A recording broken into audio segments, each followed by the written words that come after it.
Olá, pessoas lindas e queridas. Eu espero que todos estejam bem.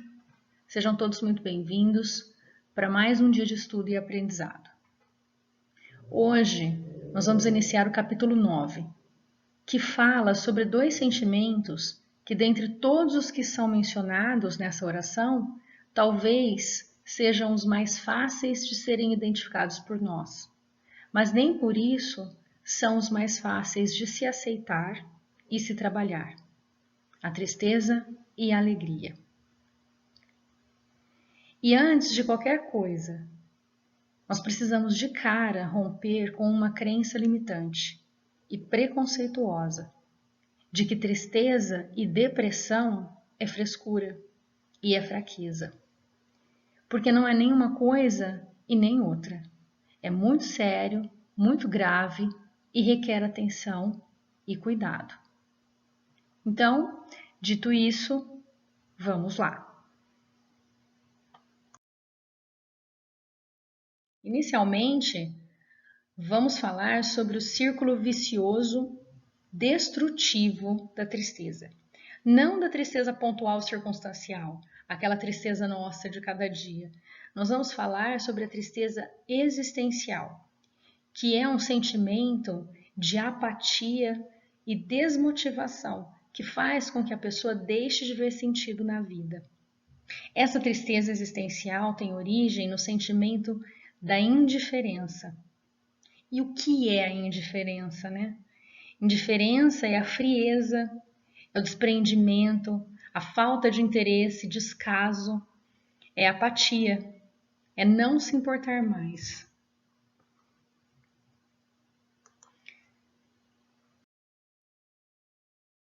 Bom, vamos pensar sobre alguns pontos importantes. A tristeza é uma das 5 emoções básicas do ser humano. Então, nós temos a tristeza, a felicidade ou alegria, a raiva, o medo e o nojo ou a repulsa. Essa imagem aqui é do filme Divertidamente, que fala sobre a confusão emocional que se instala em nossa psique quando enfrentamos algumas situações. Apesar de ser uma animação, ela trata do assunto de forma bem interessante e didática, vale muito a pena ver. Então, voltando ao foco, a tristeza é absolutamente normal e necessária no processo de construção da nossa psique e também para o nosso aprimoramento intelectual e moral. Durante a nossa jornada evolutiva, nós vamos experimentar incontáveis momentos de tristeza, porque vamos passar por situações de desgosto, de perdas, de descontentamento, de instabilidade, de desilusões, contrariedades, mudanças e tantas outras coisas que vão gerar a tristeza e os sentimentos de pesar e sofrimento. E cada um reage à tristeza com intensidade e características diferentes, de acordo com a sua individualidade. Então, o que para alguns é apenas uma situação pontual e circunstancial, que será passageira, para outros pode ser bem diferente, pode ser uma tragédia e acabar se agravando a ponto de chegar a uma depressão, ou, ainda pior, levar o indivíduo ao suicídio.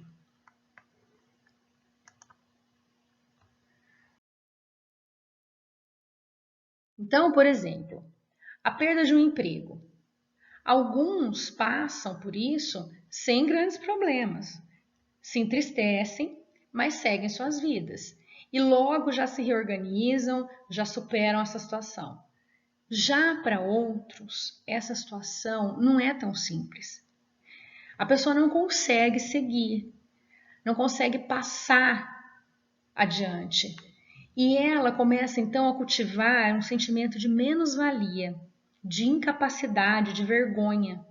E assim a tristeza vai se agravando, se prolongando e vai acabar gerando uma condição depressiva, que pode se agravar ainda mais se a pessoa não buscar ajuda e não reagir. Então, qualquer acontecimento serviria de exemplo aqui. uma desilusão amorosa, um divórcio, a perda de um ente querido, né? E tantos outros. As reações podem ser, inclusive, opostas, como, por exemplo, uma aposentadoria. Alguns comemoram e vão aproveitar o tempo com lazer, né, viagens, trabalhos voluntários, ou simplesmente ficar de preguiça, enquanto outros passam a se sentir inúteis e não conseguem enxergar que existe vida após a aposentadoria e acabam em uma tristeza profunda e, por vezes, até depressivos. Então, precisamos sempre nos lembrar disso, que as pessoas reagem de formas diferentes porque pensam e sentem de formas diferentes. É preciso lembrar disso para poder exercer um olhar mais compreensivo e acolhedor para a nossa tristeza. E claro, não apenas para a nossa, mas também para a tristeza do outro. Sem julgar, sem rotular, sem minimizar, sem ridicularizar, porque fazemos isso o tempo todo, com a gente mesmo e também com o outro.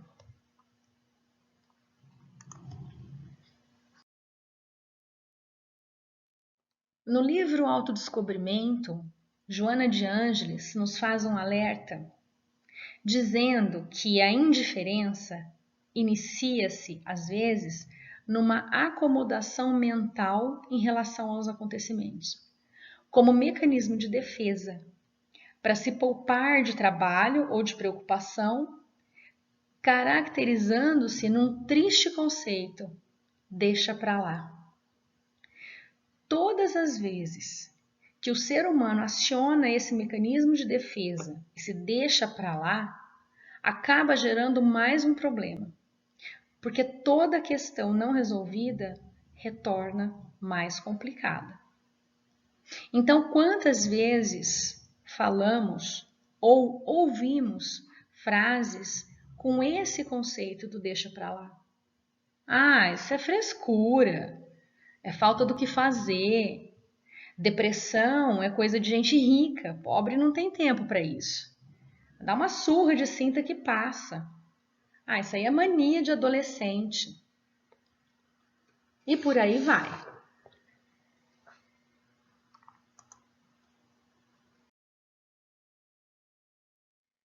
Então, deixar para lá não é uma opção saudável.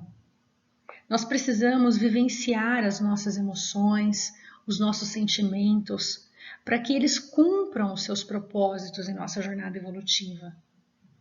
A vida corporal é uma oportunidade abençoada que Deus oferece aos seus filhos para que possam evoluir, se aprimorando com as diversas experiências que nos são apresentadas, né, no decorrer dessa trajetória.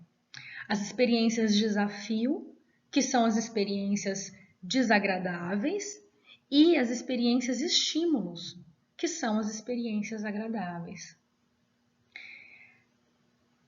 As experiências desafiadoras vão gerar situação de tristeza, que incomoda, é desagradável. E nós não gostamos desse desconforto. E muitas vezes a gente não sabe lidar com isso. E ao invés de fazer disso um aprendizado, o indivíduo entra em estagnação, tornando a sua vida desesperadora e cada vez mais vazia, instalando-se em um ciclo vicioso e destrutivo. Qual seria então a atitude assertiva? Perceber a presença da tristeza e aceitá-la, para então conseguir refletir sobre os sentimentos e pensamentos que estão instalados e identificar quais são as limitações e os padrões que precisam ser mudados e como que eu vou ressignificar essa tristeza. A partir dessa reflexão, é preciso tomar a decisão consciente do que fazer e de como fazer, e finalmente agir. Lembram-se da técnica parda, citada lá no primeiro capítulo, são esses passos: percepção, aceitação, reflexão, decisão e ação.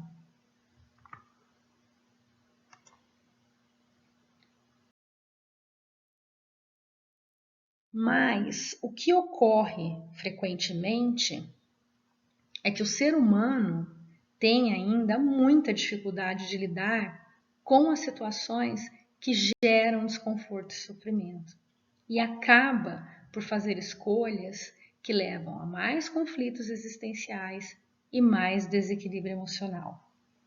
Então, olha só, ou ele nega a tristeza, tenta não sentir, finge que está tudo bem, ou então acontece o contrário. Ele cultua a tristeza, ele se entrega. O que ocorre aqui é que, tanto ao negar como em cultuar a tristeza, o que está acontecendo é um movimento de rebeldia, de não aceitar as condições da própria vida. O indivíduo não aceita a vida como ela é, não aceita viver aqueles acontecimentos, aquelas situações, aquelas dificuldades. Na tentativa de resolver isso, ele passa então a exercer a indiferença pela vida. A criatura vai se fechando dentro dela, não permitindo o fluir da essência divina que ela é.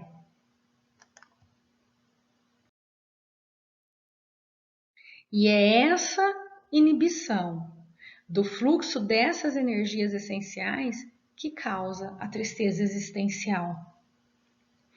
Então, movido por essa rebeldia de não aceitar a vida como ela se apresenta e pelo sentimento de não pertencimento, a pessoa vai se fechando dentro dela para não permitir o fluir da vida e o fluir da essência divina que ela é. E assim vai se isolando cada vez mais, tentando criar um sistema de vida particular, um universo só para ela, com regras egóicas e punitivas. E por que regras egóicas e punitivas? Se a criatura não permite o fluir da essência divina, o eu maior, o self, quem está fluindo é o ego.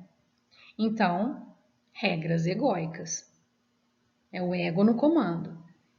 E o sentimento de não pertencer, quando deriva da tristeza, está ligado ao sentimento de não merecer, de não ser digno, de não ser bom o bastante, de não caber naquele lugar, naquela situação. E então entram as punições. Contudo, como nenhuma criatura pode criar o próprio universo, a sua condição psíquica e emocional certamente se agrava.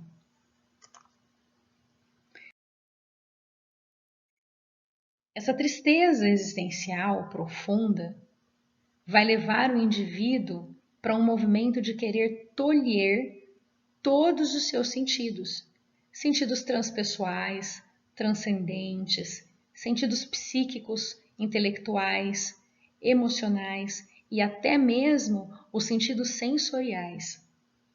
Então veja que todo esse processo é muito agressivo, pois é uma tentativa de aniquilar-se, de autoanulação do senso existencial. Ou seja, a pessoa não quer mais se sentir viva, ela não quer sentir a vida.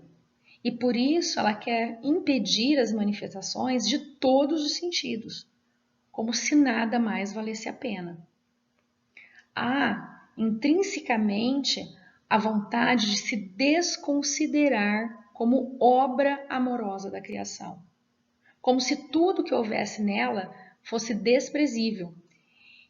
E se tudo que é divino é essencialmente alegre e feliz, é vida, então a pessoa que cultua a tristeza existencial tenta impedir toda e qualquer manifestação divina em si e de si. E além de fugir do contato e do convívio consigo mesmo, a pessoa também se isola dos outros e do mundo.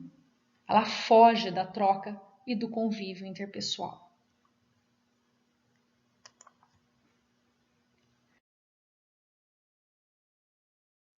É muito comum, para manifestar fisicamente, né, o seu enclausuramento existencial e emocional, a pessoa se fechar num quarto escuro, isolando-se completamente.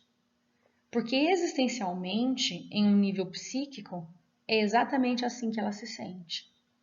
Isolada do universo e da própria essência, sozinha no escuro.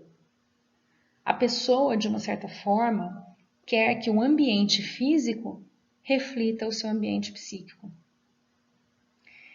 Esse estado de profundo vazio interior gera um sentimento de profundo autodesprezo. Gera a ideia de se descriar de várias formas, que consequentemente leva a pessoa a cultuar o desespero que pode culminar na ideia do suicídio.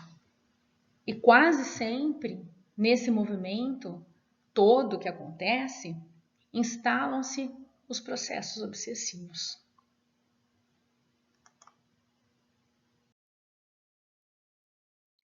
Outra questão que é muito importante é a relação que existe entre a depressão e os processos obsessivos.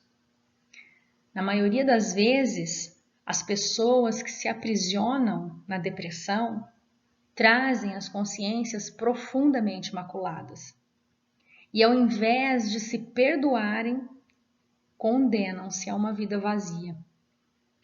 São consciências comprometidas com culpas, com a vergonha, com conflitos, remorsos, lembranças, mágoas que podem ter sua origem nessa ou em vidas anteriores e podem ser conscientes ou não, ou inconscientes. A condição das vibrações energéticas dessa pessoa a torna um imã para a obsessão e ela pode atrair espíritos adversários vinculados a ela que desejam vingar-se e puni-la por atos passados. Pode atrair espíritos que simplesmente se comprazem em fazer o mal, né, sem nenhum tipo de vínculo afetivo com ela. Pode atrair espíritos perturbados e desequilibrados que são escravizados ou estão amando de outros mais poderosos, executando ordens, né, porque existe organização e hierarquia lá também. Ela pode atrair espíritos que desencarnaram em estado depressivo e se sentem bem ao lado dessa pessoa porque tem os mesmos tipos de sentimentos e pensamentos. Enfim, essas são algumas possibilidades dentre tantas outras, né? Mas, independente de qualquer coisa, a partir do momento que a pessoa atrai para si um processo obsessivo, certamente o seu problema se agrava muito.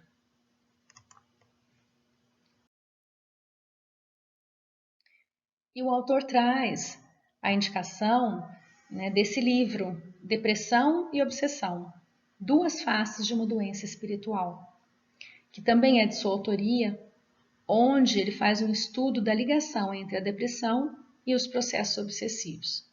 Para quem quiser se aprofundar um pouco mais ou saber mais aí sobre esse assunto, valeria a pena dar uma olhada nesse livro.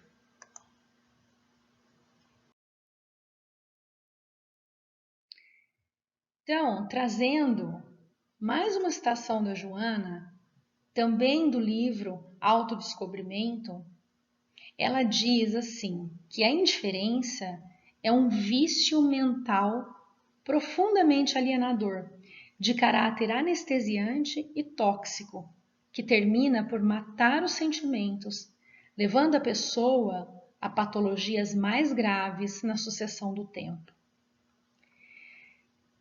Ninguém pode se manter em indiferença no inevitável processo da evolução. A vida é movimento. Quando a indiferença começar a sinalizar, tentando anestesiar as atividades emocionais, é preciso interrompê-la com urgência. Não podemos deixar que a indiferença se enraize. Mas, se ela está instalada, existe um antídoto, como nos ensina Francisco de Assis, a alegria. E nós vamos falar sobre alegria na próxima aula.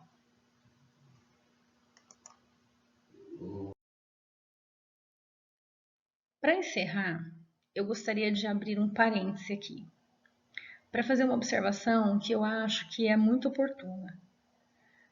A proposta de Francisco de Assis nesse livro, que também é a proposta do nosso curso, é o autoconhecimento, para que aos poucos sejamos capazes de promover as mudanças necessárias e conscientes para a construção de um novo eu, né? Para colocar o ego a serviço do self. Então, quando nos propomos assistir às aulas, devemos olhar para dentro e tentar identificar e reconhecer as nossas dificuldades e não ficar pensando no outro. Tipo, nossa, fulano devia ouvir essa aula, é para ele ou é para ela. Mas, aqui, tratando-se da tristeza, eu gostaria de dizer que além de olhar para dentro, nós precisamos também olhar para fora, estender o nosso olhar para o outro. Não para promover mudanças no outro, porque isso não nos cabe, mas para acolher, porque a tristeza pede acolhimento, mesmo quando a pessoa não consegue verbalizar, não consegue pedir isso de forma consciente.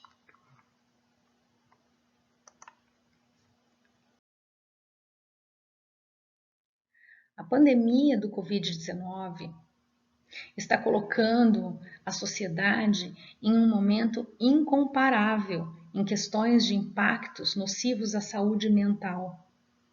Todos nós sofremos privações, sofremos perdas, medo e tantos outros sentimentos e emoções que geraram muitos transtornos e desequilíbrios.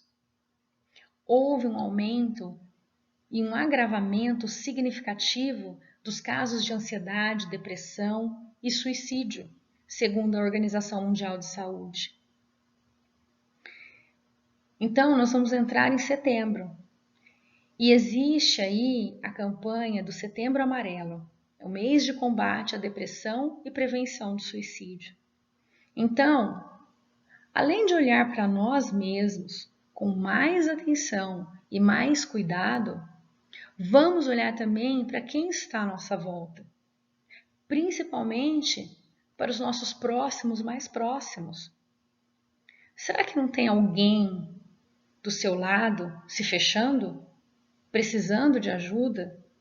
Claro que dependendo da situação, talvez seja necessária uma intervenção profissional, mas talvez seja uma situação que você possa fazer algo para ajudar.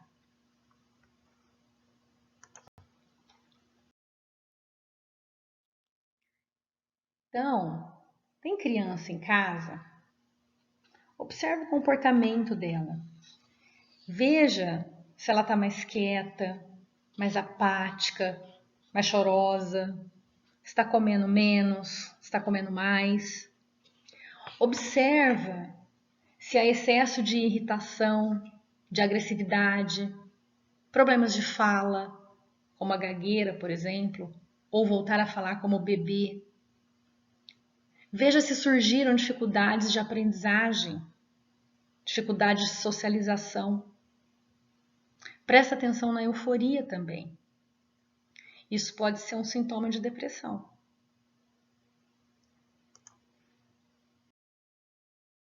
Olhe mais atentamente para o adolescente, o jovem que está perto de você. Se está mais calado que o normal, se tem se fechado no quarto, se passa mais tempo em jogos e mídias sociais. E que tipo de jogos e mídias sociais estão acessando? Observa se ele não está se colocando em situações de risco. No caso dos jovens, o excesso da irritabilidade também pode estar relacionado com o uso de álcool ou drogas. Observa as roupas. Veja se há o desleixo. E muita atenção.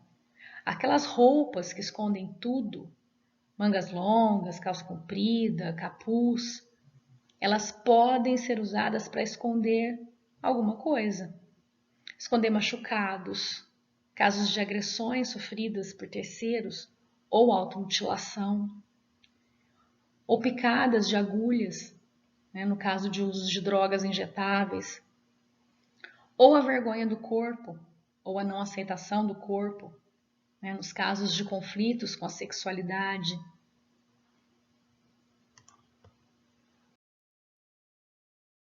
E os nossos idosos?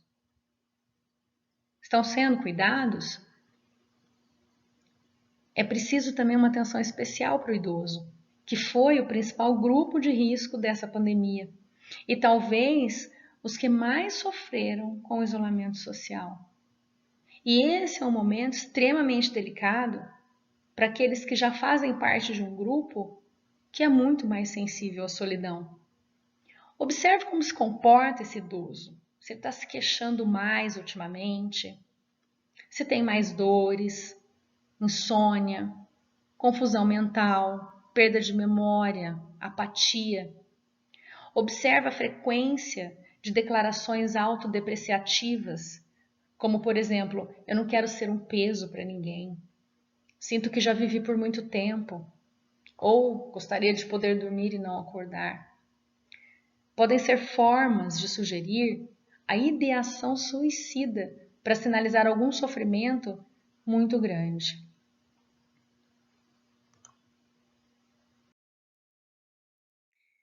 Então, acolha o outro se puder. Acolha seus filhos, seus pais, seus amigos, seus avós. Olhe para o outro, enxergue o outro, ouça o que ele está falando. Deixa ele chorar se ele quiser. Faça ele saber que você se importa com ele.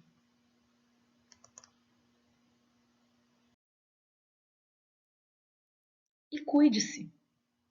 Acolha-se. Acolha a sua tristeza, o seu momento de dor. Chore se quiser chorar. Peça ajuda de um amigo. Busque ajuda profissional se for necessário. Olhe para você com mais amor.